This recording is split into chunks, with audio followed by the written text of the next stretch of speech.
সবাইকে অনেক ধন্যবাদ। আপনারা অনেক কষ্ট করে এখানে এসেছেন এবং আমি প্রথমে একটা বিষয়ের জন্য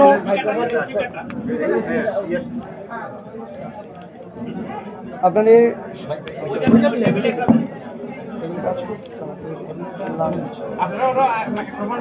ওটা দেখি কাজ করতেছে না, করতেছে না, লাইন নেই, কারেন্ট নাই তো। আপনাদের সবাইকে অনেক ধন্যবাদ। আপনারা অনেক কষ্ট করে এখানে এসেছেন এবং আমরা দুঃখিত আন্তরিকভাবে যে আপনারা দীর্ঘ সময় ধরে এখানে একটু অপেক্ষাও করতে হয়েছে, এই জন্য আমরা নিজেরা ক্ষমা প্রার্থী আপনাদের কাছে। কিছু কারণে এই বিলম্বটি হয়েছে। আপনারা যে প্রশ্নগুলো, আমরা আসলে এই প্রশ্নগুলো কয়েকদিন ধরে একই প্রশ্ন ফেস করতে হচ্ছে এবং শুধুমাত্র আমি ভাইয়ের কথাটা দিয়ে শুরু করতে চাই। উনি প্রথমে যে প্রশ্নটা করেছেন,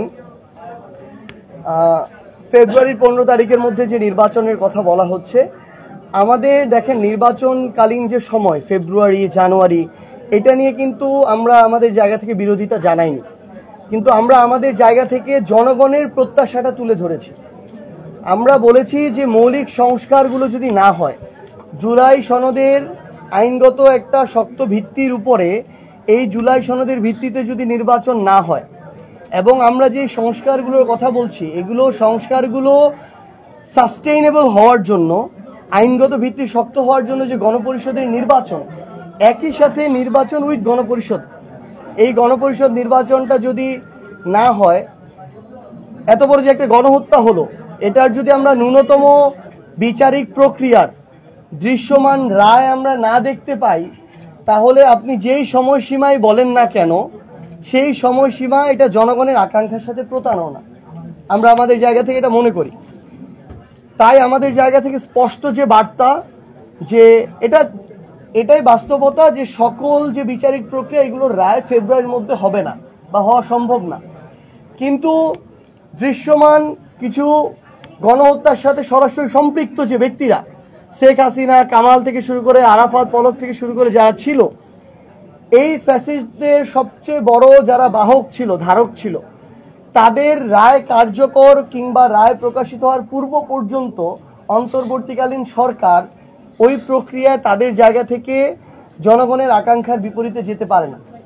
সো নির্বাচনের ফ্রেম নিয়ে আমাদের সমস্যা নেই, ফেব্রুয়ারি 15 তারিখের মধ্যে হলেও সমস্যা নেই, কিন্তু আমরা যেটি বলছি এই বিষয়গুলোর মধ্য দিয়ে ওই জায়গায় যেতে হবে। আর দামির কথা বলেছেন ভাই, আমরা স্পষ্ট করে একটা কথা বলি, 24, 18, 14 নির্বাচনে যারা অংশগ্রহণ করে সুবিধা ভোগ করেছেন, আমরা আমাদের জায়গা থেকে এটা মনে করি, যারা ওই জায়গায় পুরো সময়টি থেকে সকল সুযোগ সুবিধা নিয়ে আওয়ামী লীগের সরকারি দলের বৈধতা দিয়েছেন, তাদের আগামী নির্বাচনে অংশগ্রহণ করার কোনো অধিকার নেই। সো এখানে আমাদের অবস্থান স্পষ্ট। এটা আমরা আওয়ামী লীগের প্রশ্নও বলেছি, আমরা জাতীয় পার্টির প্রশ্নও বলেছি যে তাদের বিচারিক প্রক্রিয়ার মাধ্যমে নিষিদ্ধ করার দিকে তাদের পথ, এবং দলগতভাবে এই আওয়ামী লীগের বিচার হতে হবে এবং তাদের যারা বৈধতা দিয়েছে তাদেরও এই বিচারিক প্রক্রিয়ার মধ্য দিয়ে যেতে হবে। সো এক্ষেত্রে ডামি বলেন আর অ্যাকচুয়াল বলেন, যারা এই নির্বাচনগুলোতে অংশগ্রহণ করে এমপি হয়ে ফ্যাসিস্ট কাঠামো তৈরিতে সহযোগিতা করেছে এবং সকল সুযোগ সুবিধা নিয়েছে, তারা আগামী নির্বাচনে কোনোভাবে অংশগ্রহণ করতে পারবে না।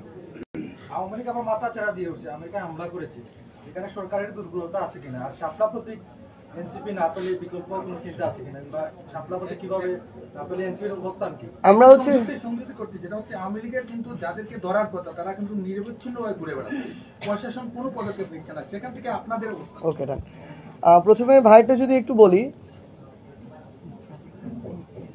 আওয়ামী লীগের তাদের জায়গা থেকে যদি আপনি বলেন, এখানে তাদের কিছু যেগুলো কুকর্মের দোসর, কালপ্রিট, তারা কিন্তু এমন অনেকে আছে যারা ওই 5ই আগস্টের সময়ে বা একটু আগে পরে যে কোনোভাবে যে কারো সহযোগিতা দেশ ছেড়ে পালিয়েছে।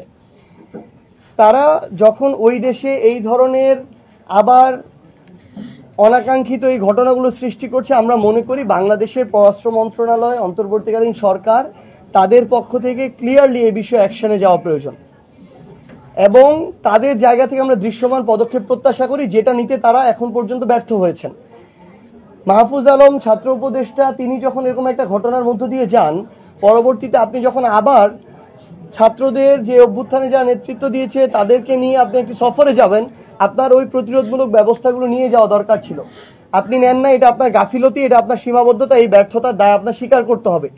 কিন্তু আমরা চাই এর পরবর্তীতে শুধু দায় বহন করে আর বিবৃতি দিয়েই যেন আপনার পদক্ষেপ শেষ না হয়ে যায়। আপনাদের স্পষ্ট এগুলোর বিরুদ্ধে দৃশ্যমান ব্যবস্থা নিতে হবে, আমরা সেটার দিকে তাকিয়ে আছি। আর শাপলার ক্ষেত্রে আমাদের আলাদা অপশন আছে কিনা, আমরা তো আলাদা অপশন দিয়েছি, আমরা সাদা শাপলা দিয়েছি, লাল শাপলা দিয়েছি, যদি একান্তই তাদের অনেক বেশি কষ্ট হয়ে যায়। কিন্তু এটা সবচেয়ে দুঃখের কথা, অভ্যুত্থান পরবর্তী বাংলাদেশে একটা স্বাধীন প্রতিষ্ঠান, কোনো আইনগত বাধা না থাকার পরও আমরা মনে করি অন্য কোনো চাপের কারণে তারা এটা দেওয়ার মতো সাহস করতে পারছে না। এটা তাদের জায়গা থেকে আমরা মনে করি যে তাদের এটা একটা বড় ব্যর্থতা যে এইটুকু সাহস তারা দেখাতে পারছে না ওই জায়গায়। তো আমরা নতুন করে আবার আবেদন করেছি, আপনারা দেখেছেন ইতিমধ্যেই যে শাপলা প্রতীক তারা বলছে সংযুক্ত করা হয়নি, অথচ আমরা যেদিন আবেদন করেছি সেদিন থেকে তো তার এই প্রক্রিয়া যাওয়ার কথা ছিল, যেহেতু আমরা শাপলা চেয়েছি, আইনগত বাধা থাকলে কোনো কথা ছিল না। তো আমরা নতুন করে সংযুক্ত করার আবেদন করেছি আমাদের জায়গা থেকে, যেহেতু আরো আমরা মনে করি নির্বাচনের একটা বড় সময় আছে, এত সময়ের কোনো প্রয়োজন নেই এটা সংযুক্ত করতে। আমরা আশা করছি যে অভ্যুত্থান পরবর্তী বাংলাদেশে কারো সাথে কোনো প্রভাবকের দ্বারা প্রভাবিত হয়ে ইনজাস্টিস হবে না। আমরা আশা করছি শাপলা প্রতীক সংযুক্ত করা হবে এবং আমরা সেটা মার্কা হিসেবে পাবো। আমরা পাবো, আমরা অবশ্যই পাবো। হতে পারে কোনো ব্যক্তির থেকে, গোষ্ঠীর থেকে, দলের থেকে, এজেন্সির থেকে, এটা হতে পারে, এটা তারা ভালো বলতে পারবে। কিন্তু আমরা মনে করি এরকম একটা কিছুর কারণেই হয়তো তারা এটা দিতে পারছেন না। এই সীমাবদ্ধতা তাদের নিজেদেরই কাটিয়ে ওঠা উচিত।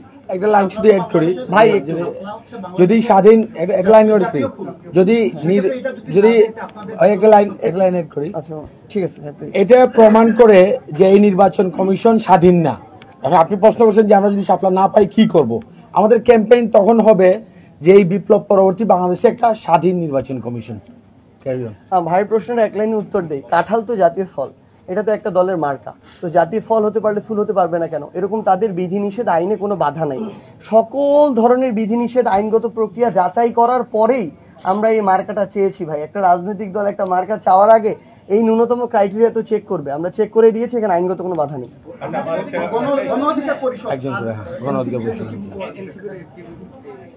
আমরা আসলে এটা অনেকবার বলেছি, তো বলতে বলতে গণ অধিকার পরিষদ এবং এনসিপিতে আসার বিষয়ে তাদের পজিটিভ একটা চিন্তাধারা রয়েছে, আমরা ওই বিষয়ে পজিটিভ।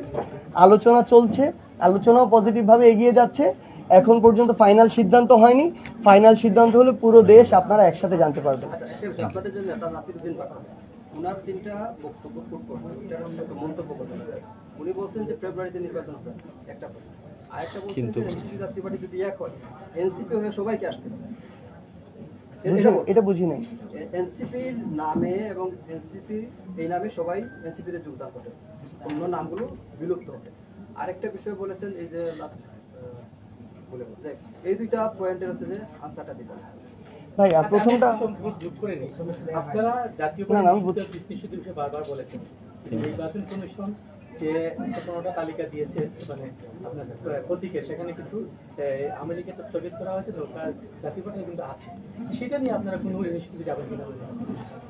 ভাই আরো প্রশ্ন নিয়ে নেন না, আমি বলবো না, আরো প্রশ্ন আর কারো যদি প্রশ্ন একটা, যদি আপনাদের এই তিনটা টপিকের বাইরে যদি কোনো প্রশ্ন থাকে, আমি বলছি ইসলামী আন্দোলন, জামাত সহ বিভিন্ন সমমনা সংগঠনের সাথে একসাথে আন্দোলন করেছেন, কিন্তু রিসেন্ট একটা আপনাদের দূরত্ব মনে হচ্ছে এই সংগঠনের সাথে, কি কারণে দূরত্ব, এটা একটা বিষয়। আর 2 নম্বর হচ্ছে যে নিউ ইয়র্কে যে হামলা হয়েছে, আপনি যেটা বলেছেন যে সরকার তাদেরকে ব্যবস্থা নিবে বা নিচ্ছে বা এরকম একটা বিবৃতি দিচ্ছে, সরকারি ব্যবস্থাগুলো না নেয় তাহলে তো এদেরকে শনাক্ত করা হয়েছে, আপনার আইনি প্রক্রিয়া কোনো? আচ্ছা ওয়েট, অ্যালায়েন্স হামলা এবং এই ভাবে প্রশ্ন করবেন। আমি একটু প্রশ্ন করছি, সামনে